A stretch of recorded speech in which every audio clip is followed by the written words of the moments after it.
Welcome back, YouTubers, to the Evil Bad Book Club, where we're going to break down chapter 25 of the Turner Diaries. So, this chapter, you got Earl Turner. He's been out in California all this time doing revolutionary things out there. And now he's called back to the East Coast. So, he's got to make his way with some nuclear munitions back to the East Coast. So he and a few of his cronies jump in a military truck, probably a deuce and a half or something like that, and they start heading east.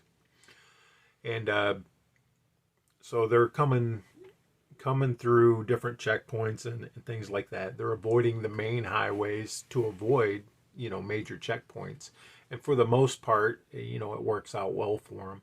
And the checkpoints they do come across, uh, they basically act like they're military, and they just ignore the guys at the checkpoints because they're basically ragtag uh, traffic control points. They may be MPs or whatever, military police, but there's very few of them, so they really can't pursue them if they go around them or whatever. And in the book, it's portraying the military guys as being less than motivated.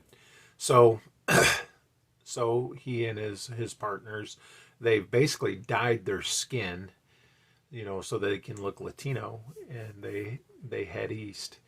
And for the most part, they don't have too many run-ins with anybody. There's one conflict with some people at a truck stop. But the soldiers are basically pretty rogue, and they basically let Turner and his cronies know that they've run off the store owners or the shop owners, and raped a woman and stuff like that. It turns into basically Turner and his cronies kill these guys before they continue on with their mission.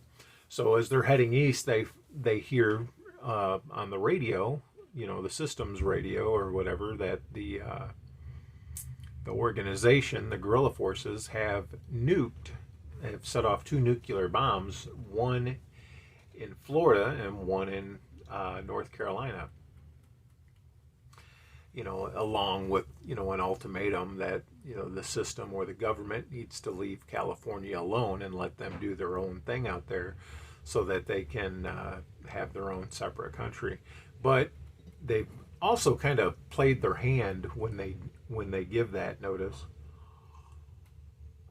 because they inform the system that if they don't leave them alone until they can basically destroy the system, then they're going to nuke more cities. So basically, they let the system know that they plan on, taking out the system.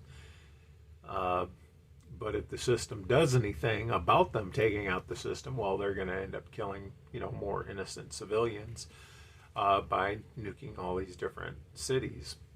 And so they make it sound like they've got, nuclear bombs planted all throughout the country, when in fact, they probably only had the two.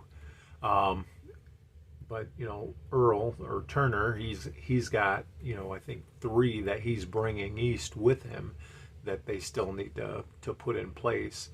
So they're basically threatening New York because of its large Jewish and minority population, and a few other areas. So going over these things, it makes you consider, how would you move through an occupied area? The way that they did it. At first, they basically disguised themselves as military, dressed like military, and tried to play the part and not talk to anybody. Just give regular salutes or whatever, and just drive on through. Which, for the most part, I mean, you probably could almost get away with that if the police or the military checkpoints, if they're overworked or if they're being lax. I mean, I could see that happening, and especially if you're taking back roads and you're just avoiding. I mean, if you can see something in a distance, you know, you're like, ah, shit, there's a traffic checkpoint up ahead. You know, rather than, you know, going through it, if you can go around it, why wouldn't you go around it? So, you know, it makes sense there. You know, in today's reality, things may be a little different. Like if you're in a city, it's really hard to go around some of those. I got caught one time in California where there was like a DUI checkpoint, and the traffic was so thick, and I was in a four-wheel vehicle at the time, so I couldn't really get out of going through it. And you know, side streets were blocked and stuff with patrol cars and stuff like that. So in a city environment, it'd be very difficult. But if you're out in the plains or in a desert or something like that, you know, you may be able to get away with something like that, depending on how much support the crew had. If there's very little support for them, you know, the easier it would be to get around. But the more support they had, or the more chase vehicles, then you would really have a difficult time. In modern time, I mean, you're not going to outrun the radio. You're not going to outrun cell phones. You know, they can call ahead. If they can't catch you themselves, they can call ahead and say, hey, you know, they're coming this way. So, you know, so when the story takes place in the 90s, I mean, it's pretty legit. I mean, you didn't really you had cell phones back then, but they weren't in everybody's pocket like they are now.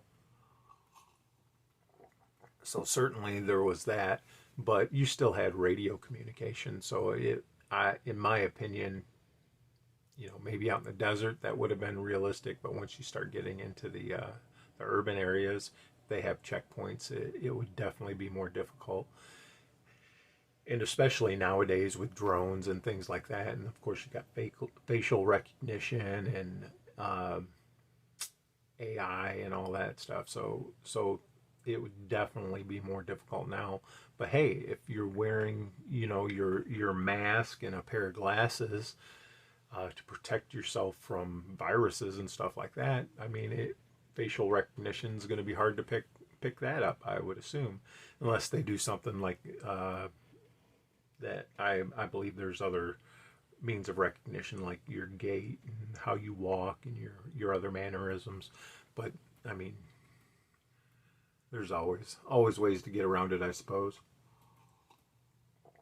So anyway, so Turner ends up back in DC. He hooks up with his girlfriend Catherine again, and you know, the chapter ends where they're getting ready to set something up on the East Coast. So it looks like chapter 26 is going to get even more interesting. Stick around. Let me know what you think. What would you do if you had to travel through occupied territory and you knew that you were wanted?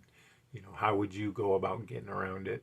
You know, if you had to go through either a rural area or a suburban area.